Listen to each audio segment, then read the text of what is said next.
Good morning, all of you. How are you? I hope you all will be fine.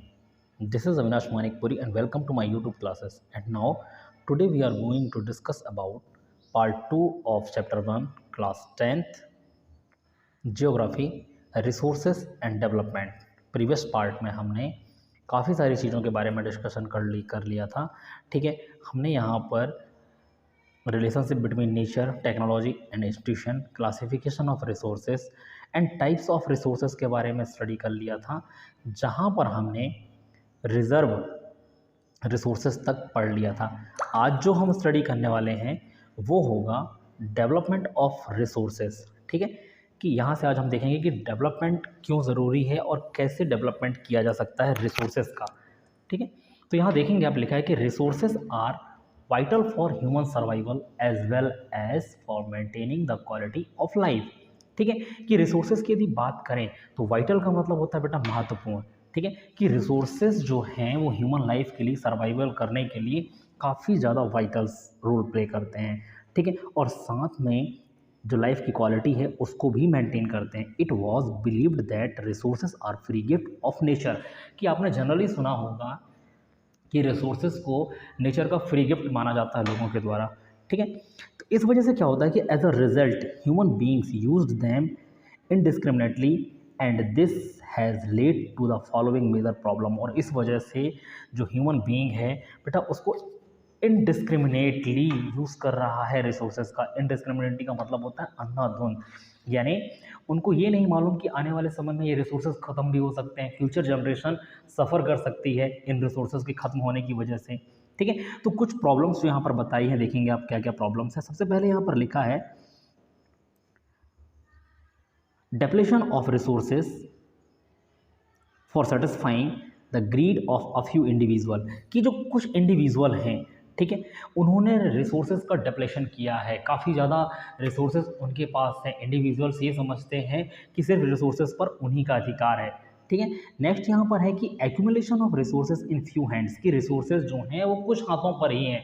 ठीक है, कुछ लोगों के हाथों में, which is turn divided the society into two segments, that is haves and have nots, और rich और poor. तो इस वजह से सोसाइटी क्या है, दो सेगमेंट में कन्वर्ट हो गया, दो सेगमेंट में बट गया है. कौन कौन से, रिच और पुअर, या फिर इसको लिखा है हैव्स एंड नॉट हैव्स. मतलब कहने का मतलब क्या है कि कुछ लोग हैं जिनके पास रिसोर्सेज हैं और कुछ लोग ऐसे हैं जिनके पास कुछ भी नहीं है. तो इसलिए ये अमीर और गरीब के वर्ग में बट गया है. नेक्स्ट जब आप आएंगे यहाँ तो एक एक्टिविटी है जहाँ पर आप एक्टिविटी को पढ़ सकते हैं. ठीक है, फिर हम देखते हैं कि नेक्स्ट क्या लिखा है कि indiscriminate exploitation of resources has led to global ecological crisis such as global warming, ozone layer depletion, environmental pollution and land degradation. कि यदि हमने इनडिस्क्रिमिनेट एक्सप्लॉयटेशन किया रिसोर्सेज का तो कौन कौन सी प्रॉब्लम यहाँ पर बताया कि ग्लोबल इकोलॉजिकल क्राइसिस आ गया है, यानी वैश्विक खतरा आ गया है पर्यावरण का. ठीक है, जिस पर ग्लोबल वार्मिंग इंक्लूड है, ओजोन लेयर का डेप्लेशन हो रहा है जिस वजह से सन की जो क्या बोलते हैं, सन की जो पराबैंगनी किरणें, अल्ट्रावायलेट जो रेसेस हैं वो अर्थ पर आने लगी हैं. ठीक है, इसी के बाद आगे लिखा है कि an equitable distribution of resources has become essential for a sustained quality of life and global peace. कि ग्लोबल पीस के लिए इन्होंने क्या बोला, ग्लोबल पीस के लिए कि इक्विटेबल डिस्ट्रीब्यूशन होना चाहिए रिसोर्सेज का. इक्विटेबल डिस्ट्रीब्यूशन का मतलब होता है कि सभी के पास रिसोर्सेज की बराबर मात्रा होनी चाहिए, यानी सभी लोग जो हैं वो रिसोर्सेज का अच्छी तरीके से यूज़ कर सकें. तो जो कि लाइफ की क्वालिटी के लिए भी अच्छा और ग्लोबल पीस के लिए भी अच्छा है. कि लिखा कि if the present trend of resources depletion by a few individual and countries continue, the future of the our planet is danger. यदि इसी तरीके से रिसोर्सेज का यूज़ किया गया कंटिन्यूसली, इंडिविजुअल्स के हाथों पर रिसोर्सेज का भंडार रहा या फिर कुछ कंट्री ही सिर्फ रिसोर्सेज को ख़त्म करने लगी, तो इस वजह से आने वाले समय में हमारे अर्थ पर क्या हो जाएगा बेटा, खतरा आ जाएगा. लिखा कि अब future of our planet is danger, कि हमारे प्लैनेट का जो फ्यूचर है वो डेंजर में जाएगा. Therefore resources planning is essential for sustainable existence for all forms. कि सस्टेनेबल का मतलब आगे आपको पता चलेगा कि क्या है. सस्टेनेबल का मतलब बताऊंगा, जिसको सतत विकास कहते हैं. ठीक है, sustainable existence of all forms of life, sustainable existence is a component of sustainable development, कि सस्टेनेबल डेवलपमेंट का एक कंपोनेंट है सस्टेनेबल एक्सिस्टेंस। ठीक है, अब नीचे यहाँ पर दिया है कि सस्टेनेबल डेवलपमेंट क्या होता है। इस वाले पैराग्राफ में आप देखेंगे सस्टेनेबल डेवलपमेंट का मतलब लिखा है कि sustainable economic development means development should take place without damaging the environmental, and development in the present should not compromise with the need of the future generation। कहने का मतलब क्या है कि सस्टेनेबल इकोनॉमिक डेवलपमेंट वो डेवलपमेंट है जिस पर हम एनवायरनमेंट को विदाउट डैमेज किए अपना डेवलपमेंट करें, और साथ में हम रिसोर्सेज का इस तरीके से यूटिलाइज करें कि जो हमारी फ्यूचर जनरेशन है उसको कंप्रोमाइज़ ना करना पड़े अपनी लाइफ के साथ। नेक्स्ट जब हम आगे बढ़ते हैं तो इसी के तहत आगे क्या किया गया है, रिसोर्सेज के डेवलपमेंट के लिए रियो डी जेनेरियो अर्थ समिट 1992, कि 1992 में ब्राज़ील जो कंट्री है उसके रियो डी जेनेरियो शहर में एक समिट बनाया गया। समिट यानी होता है एक सम्मेलन किया गया 1992 में, जिसको अर्थ समिट कहा गया, यानी अर्थ की भलाई के लिए समिट किया गया था कि हम अर्थ को कैसे बचा सकते हैं। ठीक है, तो यहाँ देखेंगे क्या लिखा है कि इन जून 1992 more than 100 heads of states met in Rio de Janeiro in Brazil for the first international earth summit, की फर्स्ट इंटरनेशनल अर्थ समिट था जहां पर लगभग 100 से ज़्यादा देशों के हेड वहां पर थे। ठीक है, और जिन्होंने इस विषय पर क्या चर्चा की आगे लिखा है कि the summit was convent for addressing urgent problem of environmental protection and socio economic development at the global level, कि ग्लोबल लेवल पर यानी वैश्विक स्तर पर क्या किया गया है यहाँ पर कि ये निर्णय लिया गया कि हम एनवायरनमेंट को प्रोटेक्ट कैसे कर सकते हैं, सोशियो इकोनॉमिक डेवलपमेंट कैसे बढ़ाया जा सकता है। The assembled leaders signed the Declaration of Global Climate Change and Biological Diversity. The Rio Convention endorsed the Global Forest Principle and adopt Agenda 21 for achieving sustainable development in 21st century। कि कहने का मतलब यहाँ पर ये था कि basically जो जलवायु परिवर्तन था और जैविक विविधता, ठीक है, इस पर एक एजेंडा बनाया गया, एक घोषणा पत्र बनाया गया जिस पर सारे लोगों ने साइन किया, और ये कन्वेंशन यहाँ पर क्या नाम दिया गया, इसको एजेंडा 21 का नाम दिया गया। क्यों? क्योंकि 21st ऑफ सेंचुरी में ये सस्टेनेबल डेवलपमेंट को लागू कर सके पूरे विश्व में। ठीक है, अब यहाँ पर पर्टिकुलर लिखा है कि एजेंडा 21 क्या था, तो एजेंडा 21 के बारे में देखिए क्या लिखा है कि in the declaration signed by world leaders in 1992 at the United Nations Conference on Environmental and Development। ठीक है, तो UNCED का मतलब देखिए यहाँ पर लिखा है, फुल फॉर्म क्या होता है ये आप नोट कर लेंगे, याद कर लेंगे, United Nation Conference on Environment and Development. ठीक है, which took place at Rio de Janeiro Brazil. It aims at achieving global sustainable development. Basically agenda 21 जो था वो उस पर उसका एक मेन एम था कि ग्लोबल सस्टेनेबल डेवलपमेंट को अचीव किया जाए, कि लोग रिसोर्सेज का यूज़ तो करें पर इस तरीके से यूज़ करें कि इन्वायरमेंट को खतरा ना हो। ठीक है, फिर यहाँ लिखा है कि it is an agenda to combat environmental damage, की बेसिकली इन्वायरमेंटल डैमेज को कॉम्बैट किया जा सके, रोका जा सके, poverty, disease through global cooperation on common interest, की साथ में गरीबी को खत्म किया जाए, जो रोग बढ़ रहे हैं देशों के अंदर उसको खत्म किया जाए। ठीक है, mutual need and shared responsibility, और सभी को रिस्पॉन्सिबिलिटीज़ दी गई कि हर व्यक्ति अपने अपने देश में इन चीज़ों को लागू कराए। One major objective of the agenda 21 is that every local government should draw its own local agenda 21, कि एजेंडा 21 का एक और मेन एम था कि वर्ल्ड लेवल पर तो किया गया, ग्लोबल लेवल पर तो एजेंडा 21 को लागू किया गया, साथ में ये कहा गया कि पर्टिकुलर जो कंट्रीज़ हैं, जो लोकल गवर्नमेंट हैं, वो भी अपना एक एजेंडा 21 बनाए जिससे ये काम आसानी से हो सके। अब नेक्स्ट नंबर पर आता है रिसोर्स प्लानिंग।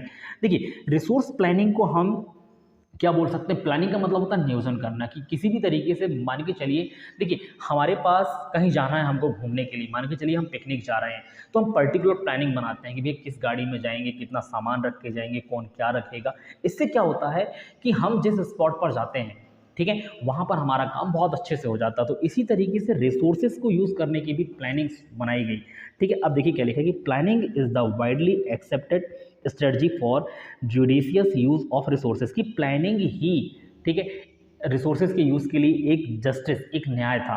ठीक है, it has importance in a country like India which has enormous diversity in the availability of resources, कि इंडिया जैसी कंट्री के लिए काफ़ी ज़्यादा यूजफुल था प्लानिंग करना, क्योंकि हमारे यहाँ रिसोर्सेज की काफ़ी ज़्यादा डाइवर्सिटी है।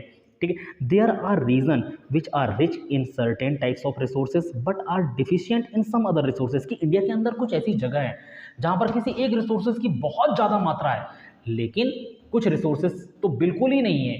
इस तरीके से क्या हो सकता है बेटा, डेवलपमेंट रुक जाता है। There are some reasons which can be considered self-sufficient in terms of availability of resources, and there are some reasons which have acute shortage of some vital resources, की कुछ जगहों पर बोला इन्होंने कि रिसोर्सेज बहुत ज़्यादा हैं और कुछ जगह पर बहुत ज़्यादा रिसोर्सेज की कमी है। फॉर एग्जाम्पल यहाँ पर लिखा हुआ है, देखेंगे the state of Jharkhand, Chhattisgarh and Madhya Pradesh are rich in minerals and coal deposits, कि यदि हम देखें कि झारखंड, छत्तीसगढ़, मध्य प्रदेश, तो यहाँ पर तो कोल और मिनरल जो हैं वो काफ़ी ज़्यादा मात्रा पर हैं, लेकिन कुछ और रिसोर्सेज की यदि हम बात करें तो उन रिसोर्सेज की कमी है। ठीक है, फिर आगे जब आप बढ़ेंगे तो यहाँ पर ये लिखा हुआ है कि Arunachal Pradesh has abundance of water resources but lacks of infrastructure development, की अरुणाचल प्रदेश में वाटर रिसोर्सेज की बहुत ज़्यादा मात्रा है, लेकिन इंफ्रास्ट्रक्चर डेवलपमेंट वहाँ पर नहीं हो पा रहा है। ठीक है, यानी हिमाचल प्रदेश जो है उबड़ खाबड़ इलाका है, ठीक है, पहाड़ी इलाका है, तो इंफ्रास्ट्रक्चर का मतलब बड़ी बड़ी बिल्डिंग्स जो हैं, ठीक है, बड़े बड़े इंस्टीट्यूशन हैं, इंडस्ट्रीज़ हैं, वो वहाँ पर डेवलप्ड नहीं हो पा रही हैं। The state of Rajasthan is very well endowed with solar and wind energy but lack in water resources, लेकिन अब देखें कि राजस्थान के अंदर, ठीक है, विंड और सोलर एनर्जी की बहुत ज़्यादा पॉसिबिलिटीज़ है, लेकिन वहाँ पर वाटर रिसोर्सेज की बहुत ज़्यादा कमी है, पानी वहाँ पर ढूंढने से नहीं मिलता है। The cold desert of Ladakh is relatively isolated from the rest of the country, यदि हम कोल्ड डेजर्ट की बात करें इंडिया की, ठीक है, जो कि लद्दाख है, जो कि आइसोलेटेड है कंट्री के बाकी हिस्सों से। आइसोलेटेड का मतलब थोड़ा सा अलग थलग है, ठीक है। It has very rich culture heritage but it is deficient in water, की वहाँ पर भी काफ़ी कहना चाहिए रिसोर्सेज की मात्रा है, हमारे कल्चर का एक रिच हेरिटेज माना जाता है, लेकिन वहाँ पर भी, ठीक है, वाटर की डेफिशिएंट है, पानी की कमी है। Infrastructure and some vital minerals, infrastructure वहाँ भी नहीं हो पा रहा है, पहाड़ी इलाका है, और कुछ और भी मिनरल्स हैं जो वहाँ पर नहीं होते। This call for balance resource planning at the nation, state, region and local level, इसीलिए जो रिसोर्सेस है उसकी वेल प्लानिंग करके सारे जगह पर इक्वल उसको डिस्ट्रीब्यूट किया जाना चाहिए। ठीक है, नेक्स्ट जब हम आगे बढ़ते हैं तो लिखा है कि रिसोर्स प्लानिंग इन इंडिया, की इंडिया के अंदर रिसोर्स प्लानिंग अब कैसे की जाए, तो यहाँ पर देखिए लिखा हुआ है रिसोर्स प्लानिंग के बारे में कि resource planning is a complex process which involve, कि रिसोर्स प्लानिंग एक क्या है, कॉम्प्लेक्स प्रोसेस है। ठीक है, कॉम्प्लेक्स प्रोसेस का मतलब हम कह सकते हैं एक जटिल प्रक्रिया है, जहाँ पर लिखा है कि आइडेंटिफिकेशन, फर्स्ट नंबर है identification and inventory of resources across the region of the country, this involve surveying, mapping and qualitative and quantitative estimation and measurement of the resources, की रिसोर्सेज की क्या कहना चाहिए, इन्होंने बोला कि पहचान करनी चाहिए, उनकी तालिका बनानी चाहिए, और इस कार्य के लिए उन्होंने क्या बोला, सर्वे करना, मैपिंग करना, ठीक है, और जो भी रिसोर्सेज हैं उनका क्वांटिटेटिव और क्वालिटेटिव दोनों तरीके से परीक्षण करना, मापन करना, अनुमान लगाना। ठीक है, दूसरा लिखा है कि involving a planning structure endured with appropriate technology, skill and institutional setup for implementing resource development plans. ठीक है, अब दूसरा क्या है कि संसाधन की जो विकास योजना है उनको लागू करने के लिए, ठीक है, क्या इन्होंने बोला, एप्रोप्रिएट टेक्नोलॉजी होना चाहिए, प्रौद्योगिकी होना चाहिए। ठीक है, फिर लिखा है कि स्किल यानी कौशल होना चाहिए लोगों के अंदर काम करने, ऐसे बंदे आप उन जगहों पर लगाइए जिनके पास स्किल हो, कौशल हो, और साथ में इन्होंने कहा है कि and institution set up for implementing resource development, और इंस्टीट्यूशन बनाने चाहिए जो कि रिसोर्स का डेवलपमेंट कर सकें। ठीक है, थर्ड नंबर पर है matching the resources development plans with overall national development plans, की अब इन्होंने क्या बोला कि संसाधन विकास योजनाएं जो हैं, ठीक है, कि दोनों, जैसे मान के चलिए आप रिसोर्स डेवलपमेंट कर रहे हैं, उससे आपके नेशनल का आपके राष्ट्र का डेवलपमेंट हैम्पर्ड नहीं होना चाहिए, तो दोनों के बीच में समन्वय होना चाहिए। फिर लिखा कि India has made concern effort for achieving the goal of resource planning right from the first year plan launched after independence, की इंडिया की भी हम बात करें तो आफ्टर इंडिपेंडेंस क्या किया गया कि जैसे ही हमारे पास फर्स्ट ईयर 5 ईयर प्लान आया, कि फर्स्ट 5 ईयर प्लान यानी पंचवर्षीय योजनाएं जो लागू की गई उसी पर वहीं से रिसोर्स की प्लानिंग हमारे यहाँ स्टार्ट कर दी गई थी। ठीक है, फिर नेक्स्ट आप देखेंगे तो यहाँ पर आप फाइंड आउट लिखा हुआ है, फिर the availability of resources is a necessity condition for the development of any region, कि देखा कि रिसोर्सेज की अवेलेबिलिटी बहुत ज़्यादा ज़रूरी है किसी भी जगह के डेवलपमेंट के लिए, but mayor availability of resources in the absence of corresponding change and technology and institution में हिंडर डेवलपमेंट, लेकिन रिसोर्सेज होने से बस कुछ नहीं होता, रिसोर्सेज के साथ साथ उसको यूटिलाइज करने के लिए कुछ इंस्टीट्यूशन होने चाहिए, उनका डेवलपमेंट करने के लिए इंडस्ट्रीज बनाई जानी चाहिए। लेकिन यदि ये नहीं है तो रिसोर्सेज होने का कोई मतलब नहीं है। There are many region in our country that are rich in resources but these are includes in economically backward region, कि कंट्री में हमारे यहाँ, ठीक है, कुछ ऐसी जगह पर है जहाँ पर बहुत सारे रिसोर्सेज हैं लेकिन वो इकोनॉमिकली बैकवर्ड रीजन है। लेकिन वहीं पर यदि हम अदर देखें तो यहाँ लिखा है कि on the country there are some region which have a poor resources base but are very economically developed, और वहीं पर कुछ स्टेट्स, कुछ जगह ऐसे हैं जहाँ पर रिसोर्सेज तो नहीं है लेकिन वो एक इकोनॉमिकली डेवलप्ड स्टेट में आते हैं। ठीक है, फिर यहाँ पर आपसे बोला है नाम लिखने के लिए कि कुछ ऐसे स्टेट्स का नाम लिखिए जहाँ पर रिसोर्सेज बहुत ज़्यादा हैं लेकिन डेवलपमेंट नहीं है, और जहाँ पर रिसोर्सेज नहीं है और डेवलपमेंट है। फिर ये ऐसा ही है। ठीक है, अब हम आएंगे कंजर्वेशन ऑफ रिसोर्सेज, कि रिसोर्सेज का कंजर्वेशन कैसे किया जाए। ठीक है, तो यहाँ पर आप देखेंगे लिखा हुआ है कि resources are vital for any development activity, कि रिसोर्सेज महत्वपूर्ण है डेवलपमेंट एक्टिविटी के लिए, but irrational consumption and over utilization of resources may lead to socio economic and environmental problem. लेकिन यदि रिसोर्सेज का सही तरीके से यूज़ नहीं किया गया, इरेशनल यूज़ किया गया, ठीक है, इरेशनल कंजम्पशन किया गया, ज़्यादा मात्रा में खत्म किया गया, बिना प्लानिंग के खत्म किया गया, तो ये इन्वायरमेंट के लिए बहुत बड़ी प्रॉब्लम है। To overcome these problems resource conservation as various level is important. तो रिसोर्स कंजर्वेशन को, कंजर्वेशन का मतलब होता है बेटा संरक्षित करके रखना, ठीक है, ये बहुत ज़्यादा ज़रूरी है। This had been the main concern of the leaders and thinkers in the past, कि पास्ट में बहुत सारे लीडर और थिंकर जो थे इस पर कंसर्न कर चुके थे। ठीक है, यहाँ पर गांधी जी का एग्जाम्पल लिया है कि गांधी जी ने क्या कहा था रिसोर्सेज के बारे में।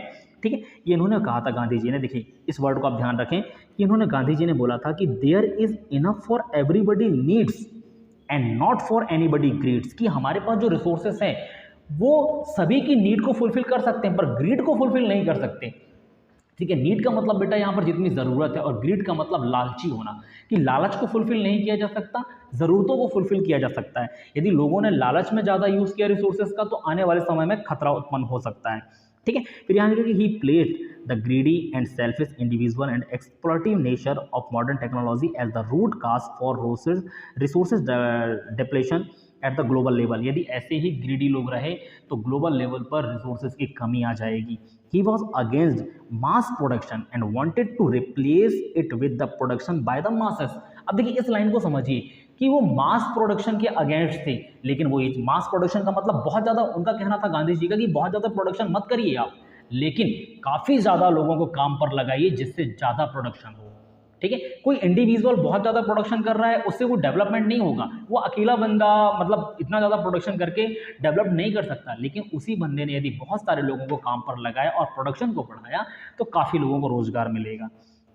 ठीक है, नेक्स्ट यहाँ पर है कि at the international level the Club of Rome advocated resources conservation of the first time in a more systematic way in 1968। कि 1968 में क्लब ऑफ रोम ने भी, ठीक है, रिसोर्सेज के कंजर्वेशन पर फर्स्ट टाइम बात की।